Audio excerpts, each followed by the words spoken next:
আসসালামু আলাইকুম, আমি আপনাদের সাইকোলজিস্ট তাসনিমা আহমদ। আজকে একটা ছোট্ট টিপস আমি আপনাদেরকে শেখাবো। সেটা হচ্ছে যখন নাকি আমরা একটু অ্যাংজাইটি বোধ করি নিজের মধ্যে, তো সেই সময়টাতে কিভাবে একটু উপকার পেতে পারি।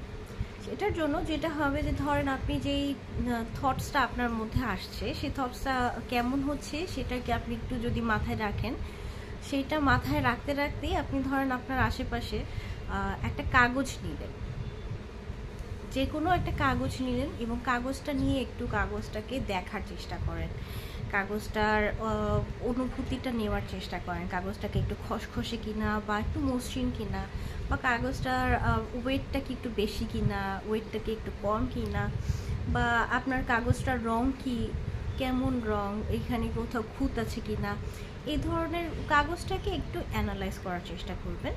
এবং অ্যানালাইজ করতে করতেই আপনি দেখবেন যে আপনার যেই থটসটা থেকে আপনি আসলে অ্যাংজাইটি ফিল করছিলেন, সেটা আসলে অত বেশি তখন মনে হবে না, অত বেশি গুরুত্ব তখন পাবে না। আশা করছি এটা আপনারা আপনাদের ব্যক্তি জীবনে অ্যাপ্লাই করবেন যখন নাকি আপনার একটু অ্যাংজাইটিতে ভুগবেন।